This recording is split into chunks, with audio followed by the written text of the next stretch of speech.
alaikum guys, what's up? Welcome back to my channel. I'm sorry I didn't post a video last weekend. I was going to post my birthday vlog, but that did not work out. So I am going to be generous with my tips on how to save money. So yes, the figure you can see on the screen is the current figure and counting, and trust me, you can save more.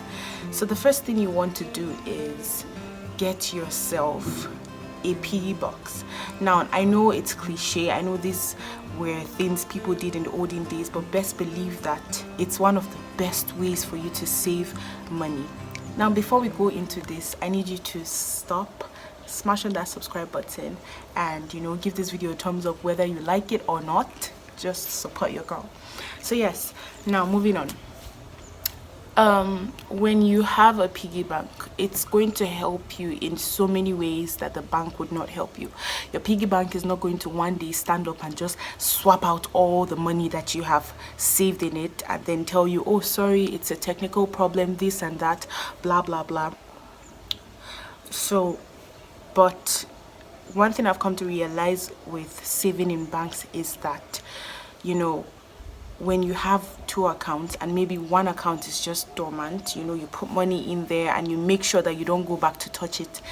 That is one thing. But then there's another thing that happens when the money in your current account has finished and then there's an emergency, and it's not like really an emergency, it's probably a cravings emergency or just a clothes emergency or just something you really need to use money for, although it's not like a life or death situation, and then all you start thinking about is the dormant account where you have loads of cash in, and by the time you touch that money, be rest assured that it takes a lot of discipline for you to put it back in that account.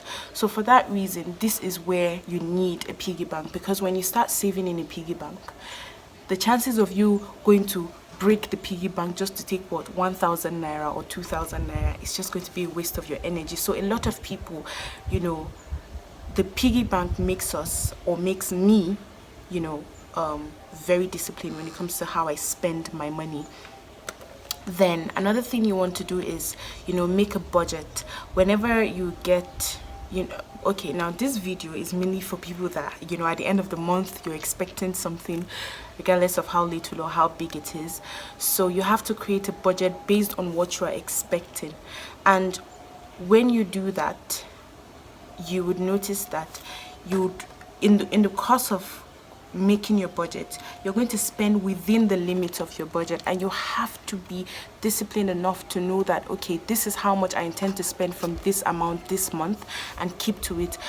Make room for the extras, make room for the junk food, make room for the data and whatnot, but make sure that there's always something you save from that money. Like you can save, let's assume your current salary is 50,000 for instance, so you would want to save at least monthly, save 10,000 or 5,000. 5,000 might sound little, but guess what, with time, obviously by God's grace, you would have people dashing you money from time to time, so you can also save that and just keep the remaining 45k for yourself, extras, whatever you want to do with it. Then another thing you want to do is avoid impulse buying, because sometimes you just go to a store and then what took you to that store was you wanted to get green tea, but by the time you get there, you're buying green tea, you're buying Greek yogurt, you're buying this, you're buying that, and then your money has finished. So you need to bring yourself to a point where whenever you want to purchase something, you need to ask yourself, okay, do I need this thing or not? And if you find that in all honesty you don't need it, you just want to buy it, then for God's sake, just ignore it. Then lastly, not the least, you want to make sure that you do not borrow money. Try as much as possible to spend within your limits, and if you have reached your limit, then be patient until the next allowance comes in, because when you borrow money, what this causes is that before your allowance has entered, it has finished, because guess what, you've borrowed 5k from this person, you borrowed 10k, you borrowed 20k, you borrowed 100k, you borrowed 500k from different people, so that when your income, when your salary or allowance is coming in, you're already paying debts, and then you're left with little or nothing to even save. So try to spend within your limits. Every human being has a limit, so you must always, you know, realize what your limits are and spend within it. If your salary is 500,000, then spend within 300,000 and know that you can save as much as 100 to 150k. Do you get? And if your salary is lower than that, maybe 50,000, then try to spend within 40 to 35,000, so you know that you're saving as much as you can.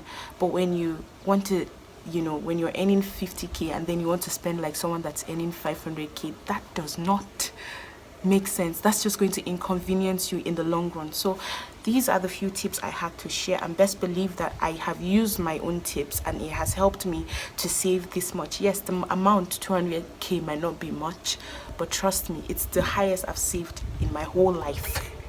So yeah, who knows, along the line I might just save my first million. Okay guys, I hope these tips have been useful. Please try and follow the tips and be rest assured that you would save even more than I have been able to save. It's really good when you save, because you never know when you would actually need that money. I hope I have made sense. I would see you in my next video, inshallah. Until next time, assalamu alaikum.